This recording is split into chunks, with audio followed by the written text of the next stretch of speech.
Good morning. Well, I'm down round by our chicken coops here today. Now it's a bit of a mess around here, but I'm hoping to get it tidied up. So as you can see, we've got two chicken coops here. The big chicken coop over there, that's the one the chickens actually live in. So they're normally free range, so we normally let them out during the day, but because of bird flu rules at the moment, we have had to keep them in. So you might see them running up and down in the run. But we've also got this second chicken coop here. Now the idea of the second chicken coop is that if we've got any problems and we need to isolate some of the chickens, we can put them in this chicken coop here.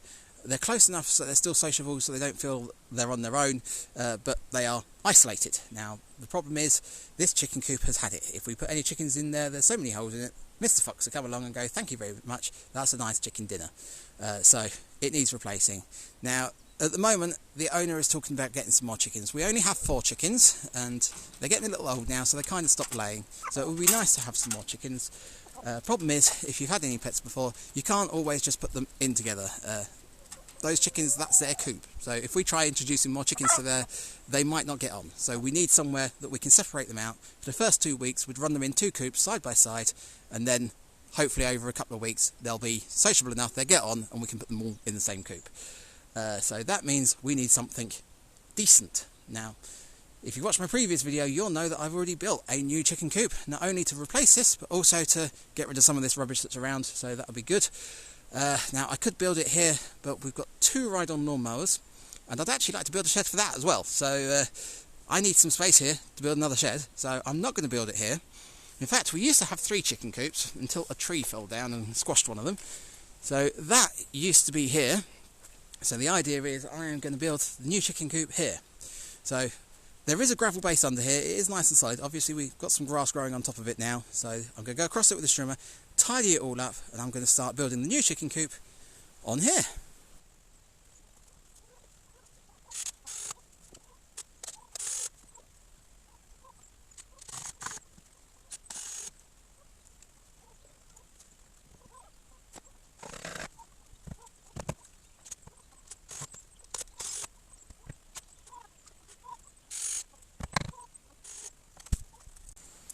Now I know it seems a bit strange building the base before I've actually prepped the ground, but I wanted to make sure I was clearing the right area, because as you can see there's a rock sticking out there and there's rocks sticking out over there. This is all rock, it's a rock bank, so I know there's a door on that side that needs to open, and if I'd put it here it would open into that rock and you wouldn't be able to get in. So I knew there was a bit of a curve here, I just wanted to make sure it was the right size. So you've got enough space on that side there to get past and clear the leaves in the autumn, and you've got enough space to go around this side and get in the door there when it's built. So that should be absolutely fine there. So I'm now going to get the strimmer and clear this area.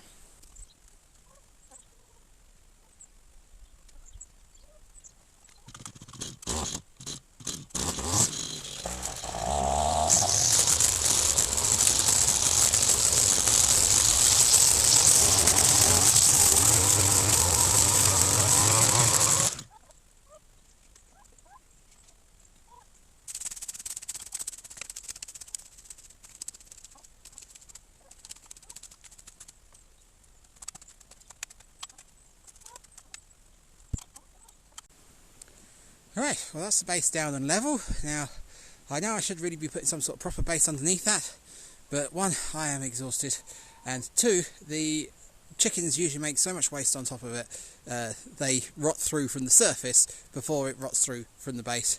So, once it gets to the stage that the floors are going rotten, you just unscrew the walls, lift it off, make a new base, lift it back on. If I was going to be doing this properly, I'd want to do a concrete base, possibly with a bit of a dip so you can lay some sand down, make it nice for the chickens. But yeah, I'm going to go and get the rest of the shed, and let's get this built. Well, that's everything down, so let's get this built.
Okay, well that's the shed built and watertight. So that plastic sheet I put on the roof there, it's kind of a temporary, but I am going to be using it as an underlay, so it's going to stay there. But I did the same to this shed here. You can see I put a plastic sheet on first. That made the shed watertight, so I can walk away and leave it at this point. I then came back at a later date and put a roofing felt over the top. So yeah, that's not going to stay like that. Now obviously I've got to build some sort of run out of this end, so I've still got that to do. And I've started putting a couple of bits, so the bins with the grain in them. Obviously I've still got the doors to put on there, which I haven't built yet. So I'm kind of feeling knackered at the moment. So I'm going to go home and build those doors. And yeah, I shall pick this up in a couple of days. So see you in a bit. Well, it's a horrible day, but let's see if we can get this shed finished.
Right, well that's the felt layer done. It's not the best job, but then deciding to do it in gale force winds probably wasn't the best idea. Now, there's quite a few nails in that, but it's not a problem because the way the felt works, it seals up round nails as nails go through, so that should be completely watertight. You then got the plastic layer underneath. If anything gets underneath that felt, it should run down on the plastic layer as well, so that roof should be good. Right, let's get these doors on.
Right, well I stopped recording because this was all going horribly wrong, but I've cobbled something together. So, when I made these doors, I took a centimetre off the width there to give me a bit of wiggle room.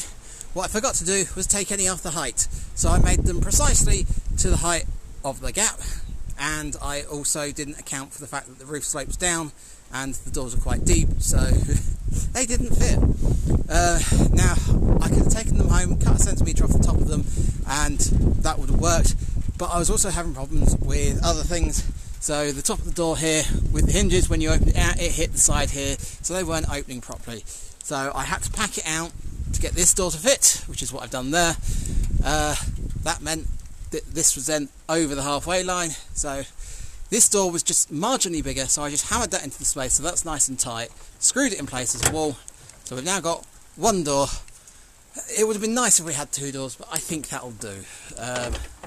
So we've got doors, we've got a roof that's waterproof, so the only thing left to do is the run out the back here. Now I'm thinking I'm going to use the old run from over here for 2 reasons. First reason is the chickens don't tend to go out in the run during the night time, which is when the predators are around. They only go out during the daytime into the run, and at that point it's more to keep the chickens in rather than keep foxes out. So it doesn't matter how secure that is, it just needs to stop the chickens from getting out. So I reckon I can repair that. The other reason is because the owner has now told me that he's thinking of getting rid of the 4 chickens that we've got here and getting all new chickens. So therefore this could have been an entire waste of time. So I'm going to stop now because I'm getting wet and cold and fed up, and I'll move that enclosure onto it in another day. Yeah. Right, let's see if I can get this run moved over without breaking it any further.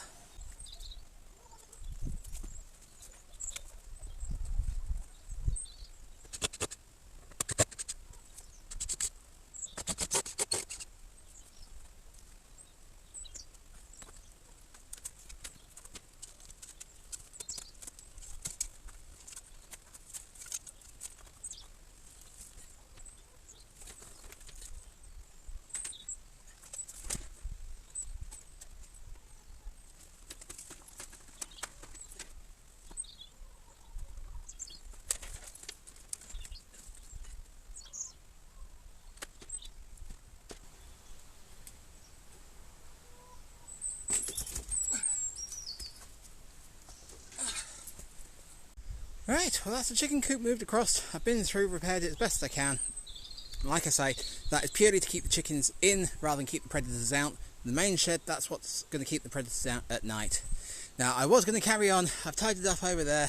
I was going to knock down the old shed over there, but unfortunately I have just knelt on a nail that's gone into my knee. So I'm going to end this video here, and I'm going to limp off and go and seek some first aid. So yeah, I'll see you later. So that's what I knelt on. Trying to keep trousers clean and not kneeling on that. Yeah, good job on tetanus is up to date.